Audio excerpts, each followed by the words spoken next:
Oke, ada berapa orang semua sekarang?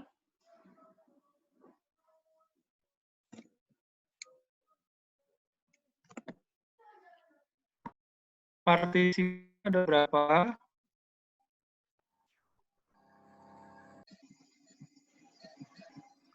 Dok, izin bergabung, Dok. Bentar aku izin direkap dulu, Dok. Sok. Ada 29, dokter, izin, Dok. Oke. Kuliah ini saya pasti bahwa ini tentang erectile dysfunction sama ejaculatory dysfunction ini sebenarnya dari webinar terbaru yang kemarin saya presentasikan. Oke, sebentar ya.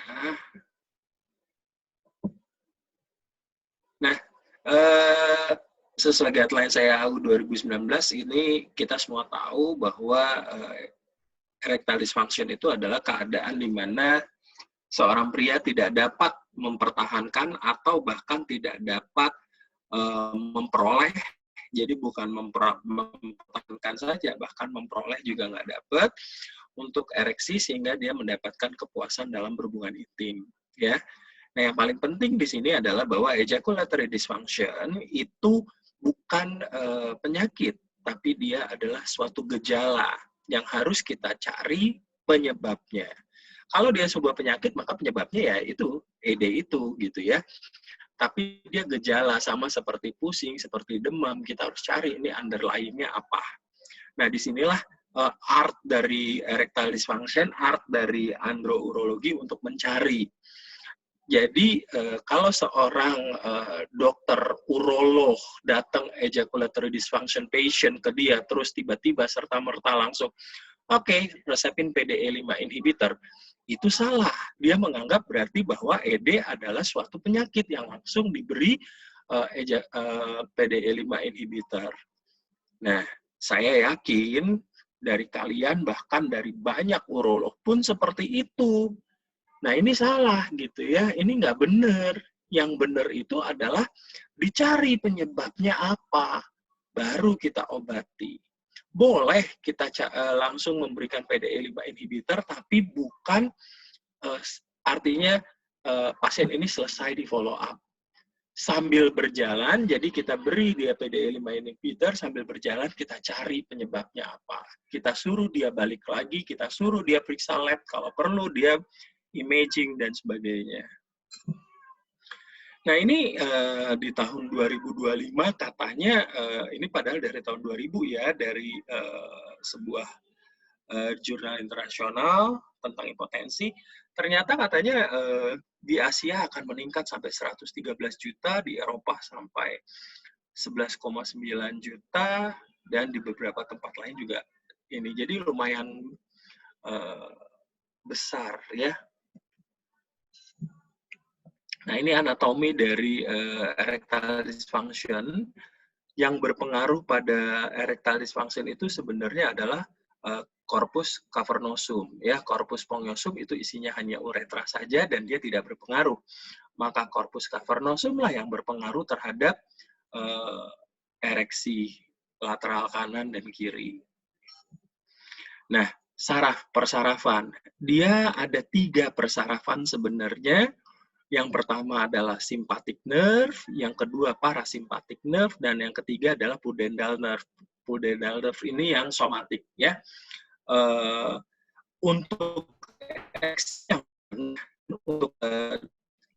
detumescens atau deereksi yang mana? Nah, ini nanti kita lihat. Sekarang kita coba dulu mengetahui fisiologi dari ereksi. Pertama, tentu ereksi bisa terjadi karena adanya fenol-fenol dari vaskularisasi dari vena yang masuk ke sinusoid dari corpus cavernosum, karena corpus cavernosum itu bentuknya kayak sponge.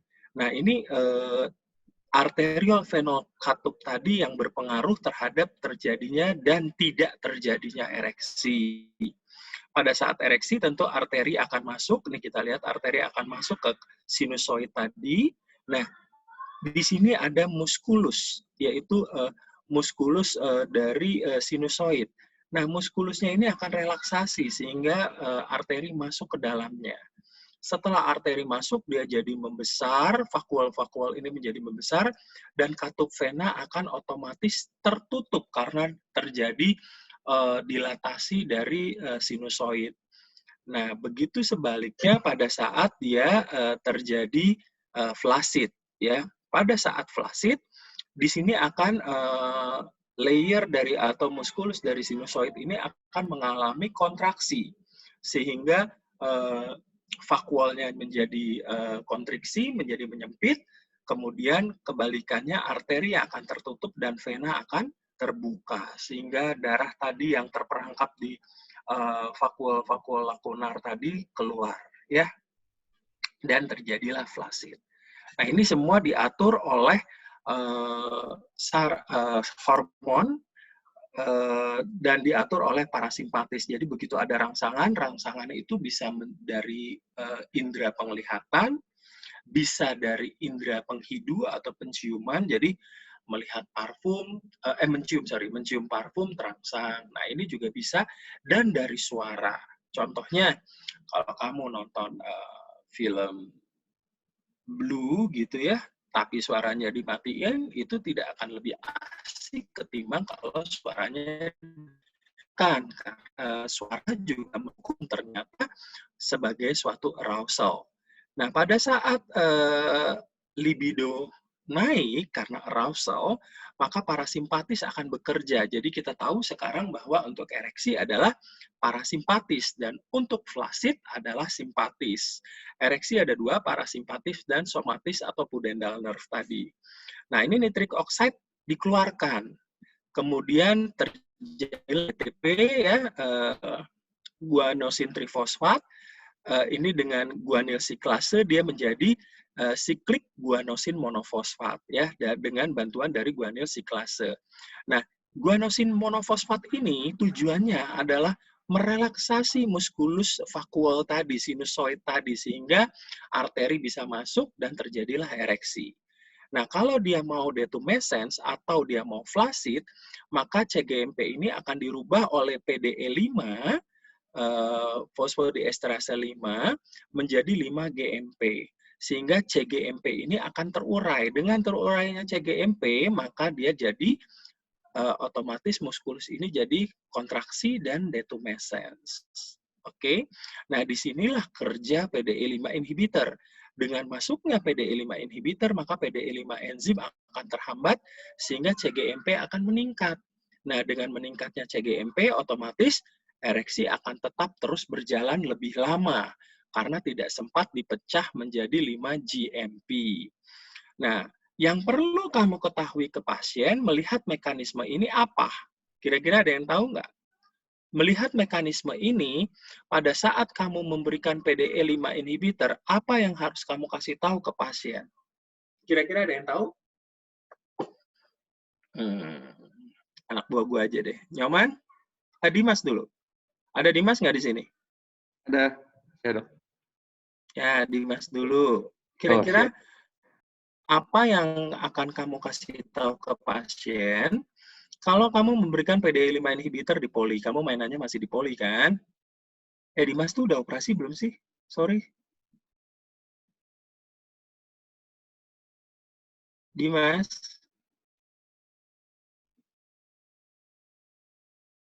Ada Dimas di sini? Siap, Dok. Kamu sudah operasi belum? Operasi apa, Dok? Apapun? Ini, Dok. Izin baru miatoplasti, dokter. Sama Oke. Oke. Nah, saya tadi tanya ke kamu, kalau kamu simak PDE5 inhibitor pada pasien dengan disfungsi ereksi, apa yang harus kamu beritahu ke pasien melihat mekanisme ini? Kira-kira apa? Tahu nggak? Oke. Belajar lagi, Dimas, ya. Jadi yang perlu dikasih tahu ke pasien pada saat pemberian PDE5 inhibitor adalah bahwa ereksi tidak akan mungkin bisa terjadi tanpa arousal. Jelas. Kamu bisa lihat saya punya panah nggak sih? Bisa, Dok. Siap, Dok. Bisa, Dok. Bisa, Dokter. Bisa, Dok. Oke. Jadi, tanpa arousal, PDE5 inhibitor tidak akan bisa menjadi ereksi. Nah, ini harus dikasih tahu ke pasien, karena pasien banyak mengira begitu dia minum tanpa rangsangan dari luar, tiba-tiba dut aja ya, berdiri aja penisnya. Nggak bisa, ya.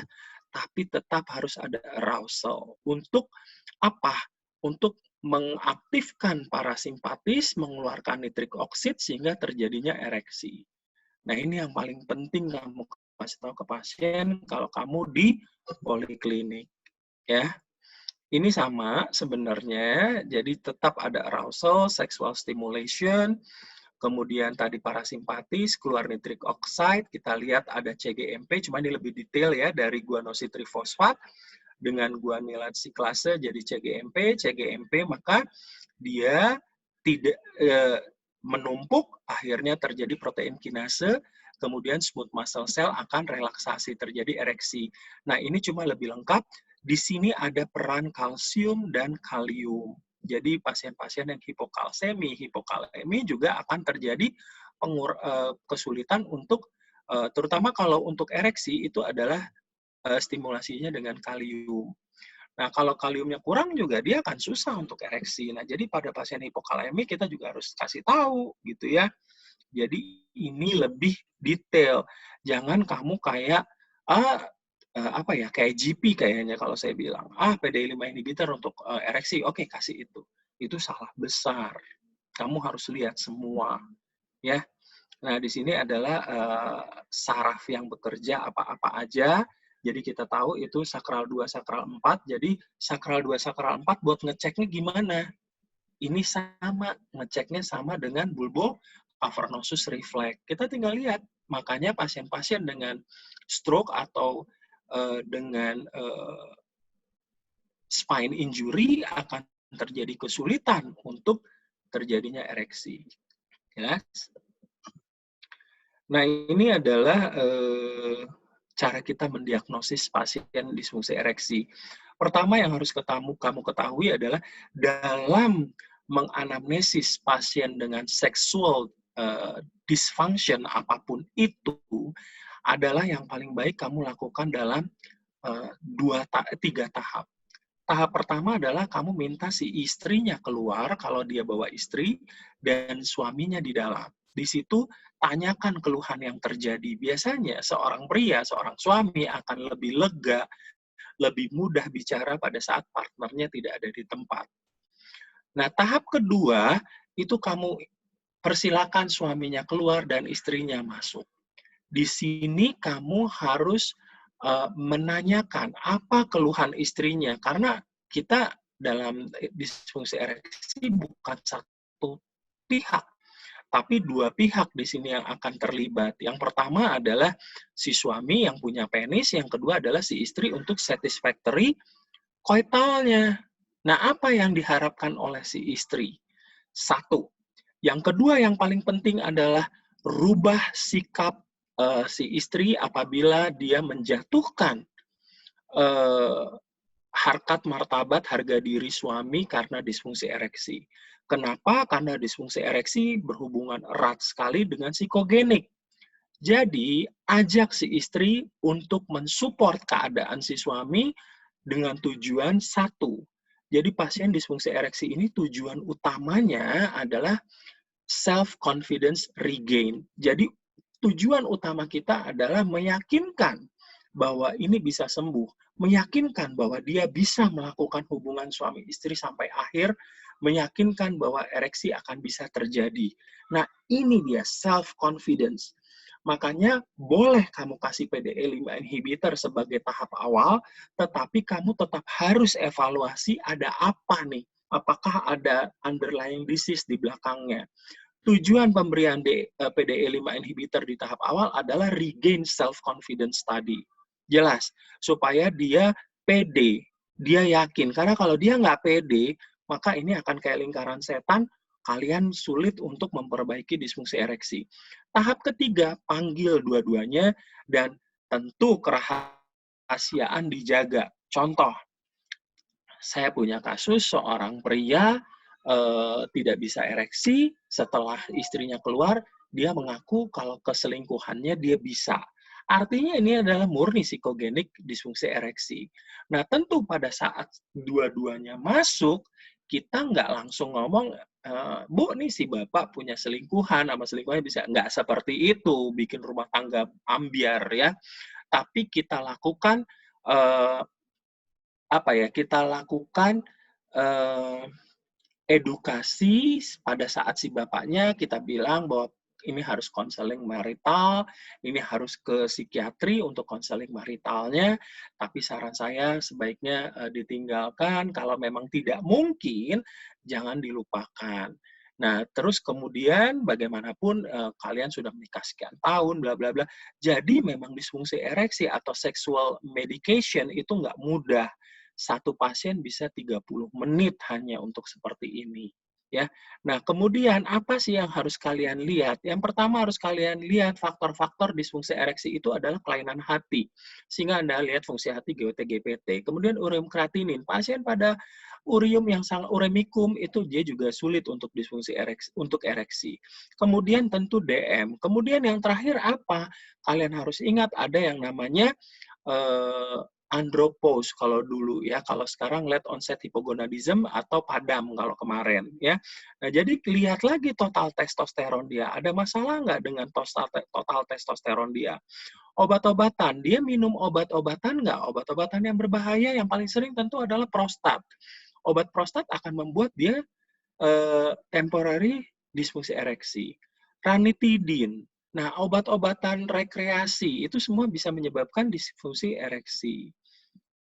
Jadi sign of hypogonadism kamu lihat lagi dengan testosteron levelnya gimana. Jelas.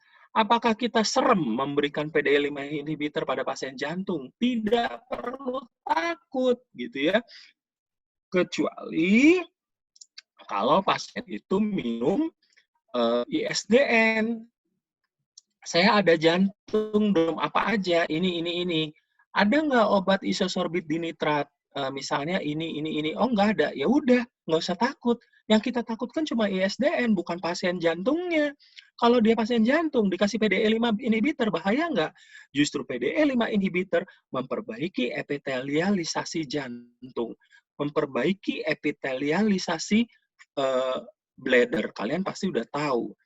Jadi, dengan adanya PDE5 inhibitor, itu justru membuat ereksi dan membuat Lutz teratasi. Jadi nggak ada masalah. Nah, ini adalah IIEF atau Score International Index of Erectile Function selama 4 minggu terakhir.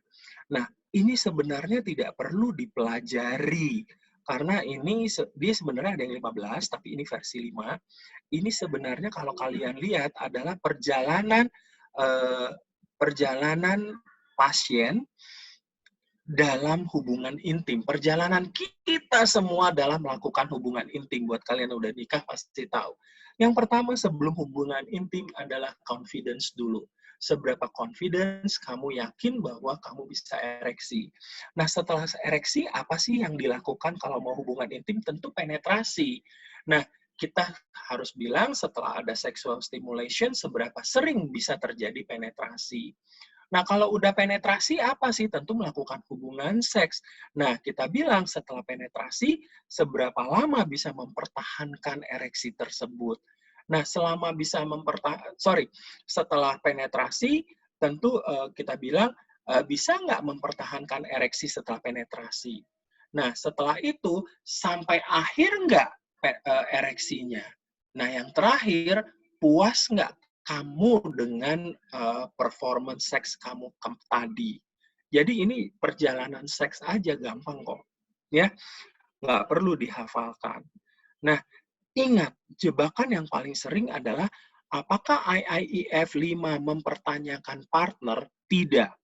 Yang ditanyakan pada kasus nomor 5 adalah satisfactory dia berhubungan dengan confidence dia nomor 1. Nah, nanti ini kamu scoring dari 1 sampai 5. Nah, interpretasinya seperti ini ya, di mana kalau 17-21 kita sudah mulai melakukan tindakan dengan life habit changing atau modification. Jadi habit dululah, suruh olahraga, diet, jangan banyak makan manis, jangan merokok. Nah, di 12-16 di mild kita sudah mulai memberikan obat-obatan, apalagi ke bawah kita sudah harus lebih intervensi. Nah, ini psikogenik, organik, dan mix. Kita harus lihat deformity, prostat, kardiovaskular, DM, obesitas, metabolic syndrome, hipogonad, neurological status, dengan misalnya tadi sakral 2, sakral 4. Ada nggak kalian yang melakukan disfungsi ereksi melihat sakral 2, sakral 4? Enggak, ya, parasimpatis. Tidak. Nah, sekarang tesnya. Salah satu tesnya tentu Rigiscan. Sayang di kita nggak ada ya. Rigiscan itu kayak EKG, kayak Holter, nanti dipasang di penis, dipasang di beberapa tempat, nanti dilihat selama 24 jam. Apakah pada subuh-subuh itu suka ada yang namanya morning attack atau morning erection? Kalau ada, berarti ini psikogenik.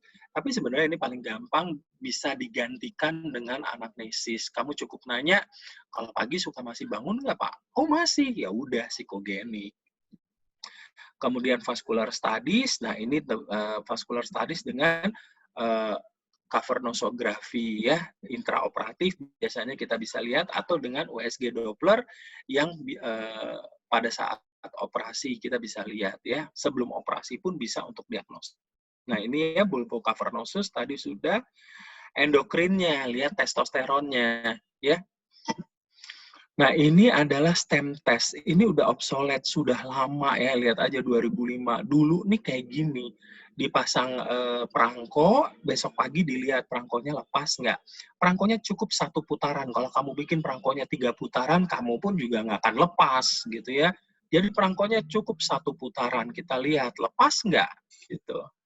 Nah, manajemennya apa sih? Tetap ternyata antioksidan is the best ya. Berikan vitamin E dan vitamin C.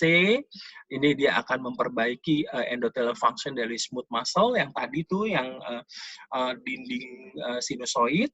Kemudian kontrol blood glucose, lifestyle changing, exercise. Kalau mau terapi, cek dulu total testosteronnya. Nah, ini ada perubahan di EAU guidelines bahwa vacuum device dan intracavernosal injection sudah dimasukin ke first line. Second line-nya baru alporstadil injeksi ya, kemudian penal protese.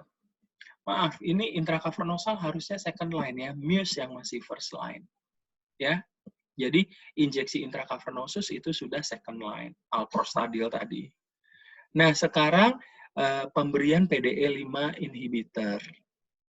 Sorry. Oh, ini rekomendasinya ya, rekomendasi penggunaannya. Kita udah bisa lihat. Intracavernosal injection second line ya. Hanya itu sekarang. Nah, ini first line apa-apa aja, second line apa, tadi sudah dibahas. Nah, oral farmakoterapinya tentu sildenafil, taldanafil, vardanafil, yang terbaru adalah afanafil, tapi belum masuk Indonesia, vacuum device, kemudian intrauretral, bukan intracavernosal, tapi intrauretral, kemudian shockwave terapi, ESWT. Kalau ESWT itu sebenarnya ada probe 2 kanan-kiri yang ditaruh di cavernosum kanan-kiri dan dilakukan persis seperti ESWL dengan shockwave ya, pelan-pelan. Ini terbukti bisa menurut jurnal bisa memperbaiki peroni dan juga bisa memperbaiki ereksi. Vaskularisasinya jadi bagus lagi. Pada pasien DM ini paling bagus dengan SWT. Tapi tetap gula darah harus diatasi dulu. Oke, ini intracavernos, kemudian ini protese. Nah, ini kalian bisa lihat aja manajemennya ini dari EAU.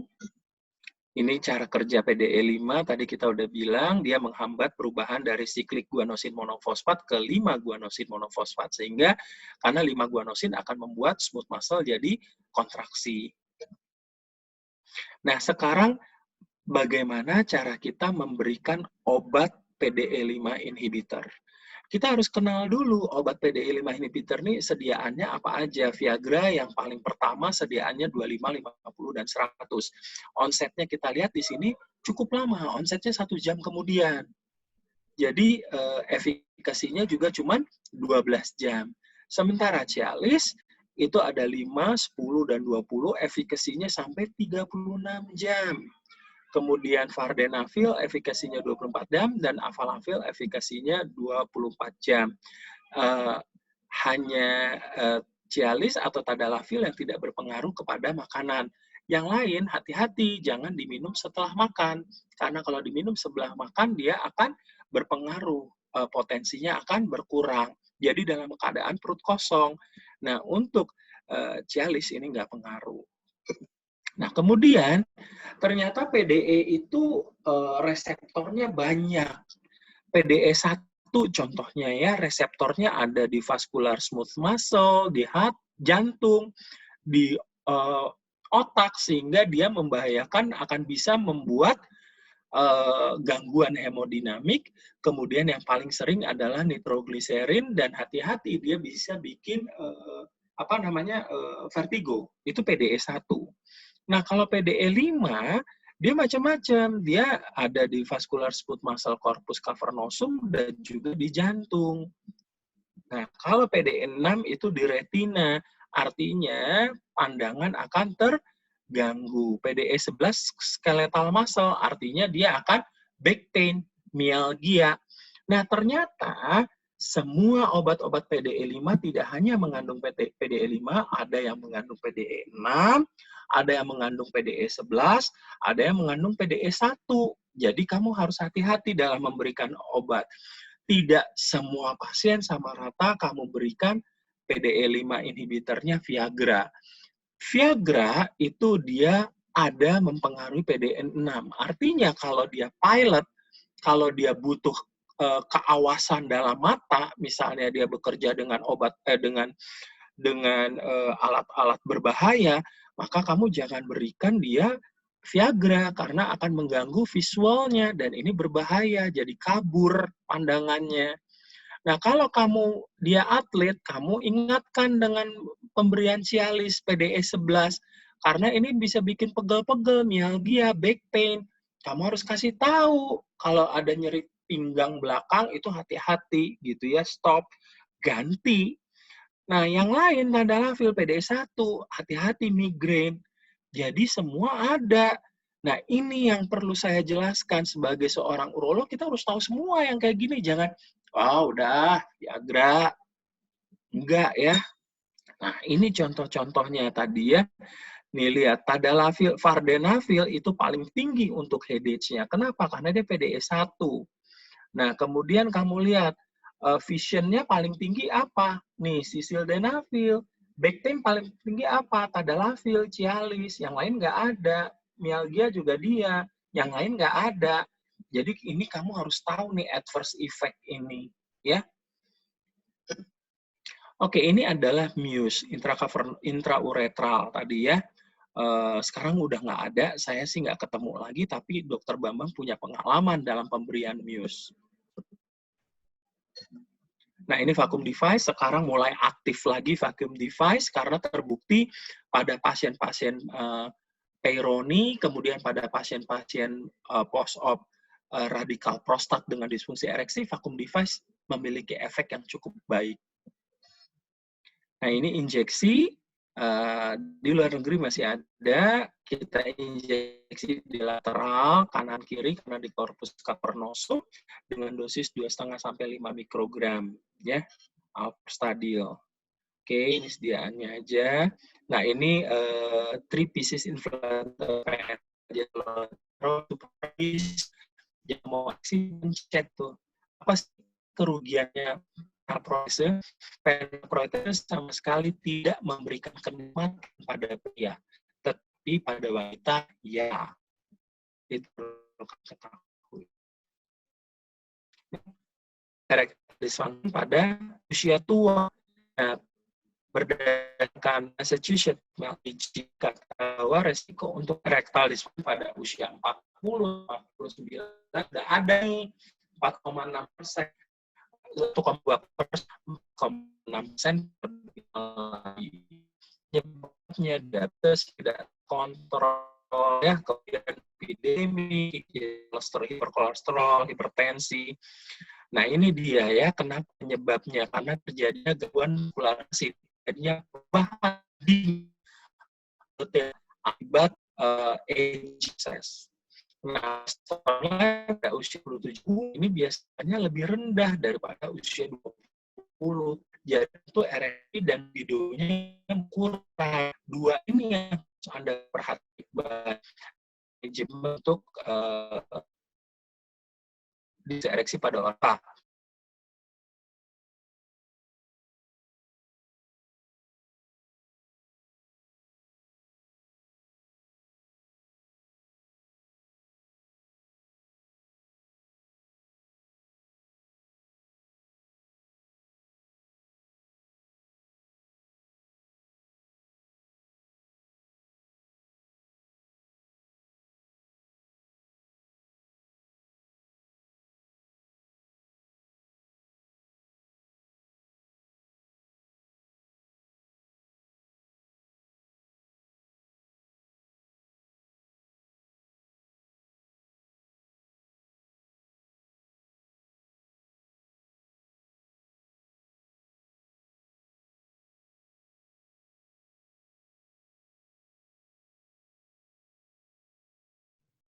Halo, kelempar ya? Tadi keputus ya? Iya dok. Iya dok, terputus dok. Sampai mana tadi? Ini sebentar lagi kok. Sebentar ya. Samping, dok. Kenapa? Sampai efek samping tadi dok. Efek samping, oke. Dari tadalafil, sildenafil, vardenafil.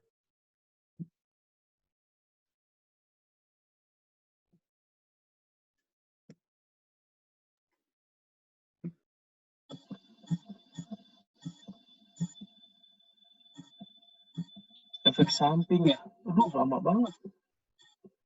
Ini.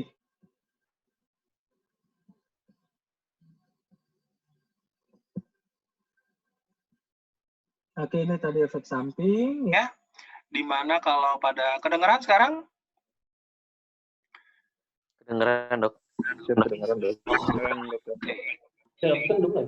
Ini efek samping kalau kita kasih tadalafil, efek sampingnya adalah headache. Tadi karena PDE 1 ya. Kemudian kalau abnormal vision itu PDE 6, itu sildenafil. Neck pain myalgia itu tadalafil itu karena PDE 11 ya. Jadi kita harus hati-hati. Yaitu tadi saya bilang kalau pada pilot jangan kasih sildenafil, pada atlet jangan kasih tadalafil.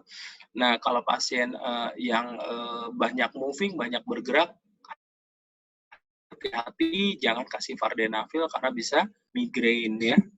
Nah, ini adalah Muse, itu udah nggak dipakai lagi. Ini vacuum device, sekarang udah mulai aktif lagi, banyak dipakai, terutama pada post-radical prostat sama Peyronie. Nah, ini sekarang kedengeran, ini internet saya nggak stabil ya. Masih kedengeran? Kedengeran dok. Ya, masih kedengeran dokter. Nah, intracavernosal injeksi, ini masih ada ya. Lateral kanan kiri karena cavernosum. Nah, kemudian ini penal protese. Penal protese ini kerugiannya sebenarnya adalah tidak ada kenikmatan pada pria, hanya pada wanita. Dan kalau dia mau ereksi, dia harus pencet ini balon yang ditanam di suprapubis agak ke muka, agak depan, superficial. Jadi dia ereksinya dia pencet, nanti aliran air masuk ke sini dan terus masuk ke sini ya. Nah, kalau dia udah nggak mau ereksi, maka dia pencet yang di skrotum, balon yang di skrotum, maka dia detumescent, aliran airnya akan balik ke balon yang di suprapubis. Jadi dua balon ini berpengaruh untuk ereksi dan non ereksinya si pasien. Nah, ini sekarang pada usia tua. Pada usia tua ternyata 40-49 tahun udah mulai ditemukan disfungsi ereksi 1,2%. Dan 60-69 tahun meningkat sampai 4,6%. Penyebabnya tentu hiperkolesterol, jadi yang gemuk hati-hati, hipertensi, diabetes kayak saya hati-hati ya.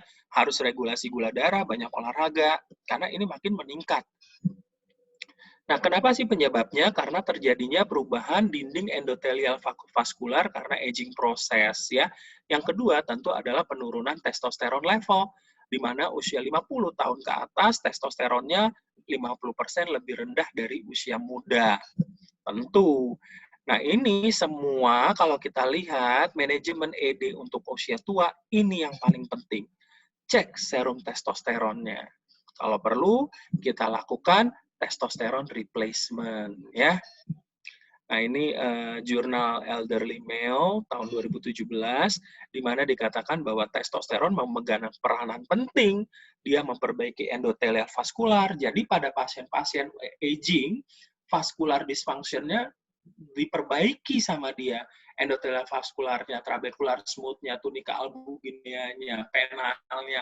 Dia juga memperbaiki libido. Dia juga memperbaiki banyak hal.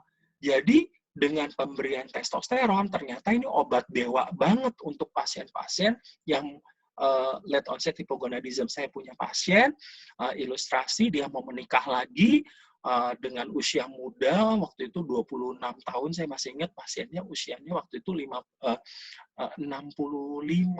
Saya baru lulus, nggak baru sih, saya udah berapa tahun berkecimpung di urolog. Saya lihat level testosteronnya, saya lihat PSA-nya, karena kita kawal ya. PSA-nya di bawah 4, cuma 2. Saya kasih testosteron level replacement. Dia bilang, saya bisa ngalahin istri saya, dok. Saya bisa 2 kali. Efek sampingnya apa? Efek sampingnya dia jadi ketagihan, dia menganggap ini obat dewa, dia minta disuntik terus. Nah, ini harus hati-hati. Adiksi tidak akan terjadi seperti pada narkoba dan sebagainya. Tetapi sebenarnya efek samping dari kepuasan si pasien, libido meningkat, membuat dia ketagihan untuk menjadi superior. Nah, ini harus hati-hati. Ya, nah ini contoh dari erectile dysfunction berdasarkan AUA, nggak beda jauh sebenarnya. Yang perlu diketahui adalah bahwa men dengan ED dan testosteron dysfunction, testosteron defisiensi harus dilakukan pemberian testosteron terapi dulu, di-combine. Jadi nggak bisa pasien dengan testosteron level yang rendah, kamu berikan PDE5 inhibitor, pasti tidak akan berpengaruh. Pasien akan ngomong, pindah dokter dia. Dia akan ngomong, saya sama dokter A dikasih Viagra, nggak pengaruh dok. Itu salah. Yang kayak saya katakan tadi di muka, jangan dianggap, oh udah langsung. Artnya adalah di sini, kita periksa dulu. Nah, begitu testosteronnya rendah, testosteron ini adalah mobil atau kendaraan untuk membawa membawa si PDE5 ke reseptornya. Nah, kalau ini tidak dilakukan ya nggak ada gunanya gitu ya. Nah, ini dia ESWT yang baru ya. Ini juga non-invasif dan pada pasien-pasien yang tidak berespon pada PDE5, maka ESWT bisa diberikan, terutama pasien DE dan pasien pasien DE karena DM ya. Nah, ejaculatory dysfunction nggak usah dulu, ini waktu soalnya udah jauh, nanti yang berikutnya saya akan jelaskan ejaculatory dysfunction. Jadi bukan menyangkut hanya prematur ejakulasi, tapi banyak. Ingatin saya untuk menjelaskan yang ini. Ya, oke. Terima kasih atas perhatiannya. Udah menyimak, mudah-mudahan berguna supaya kamu jangan seperti GP, ada pasien datang, langsung aja kamu kasih PDE5, tapi kamu cari penyebabnya dan sebagainya. Ya, oke, saya itu aja kuliahnya. Selamat bekerja. Assalamualaikum warahmatullahi wabarakatuh. Kayaknya mesti ini dulu ya. Coba di foto dulu, screenshot, nanti kasih ke saya. Siapa ya hostnya? Dikit. Siap dokter, Oke. sudah di screenshot dokter izin. Oke. Ya udah. Makasih. Assalamualaikum warahmatullahi wabarakatuh ya. Salam. Terima kasih dokter. Terima kasih dokter. Terima kasih dokter. Terima kasih banyak dok. Terima kasih banyak dokter.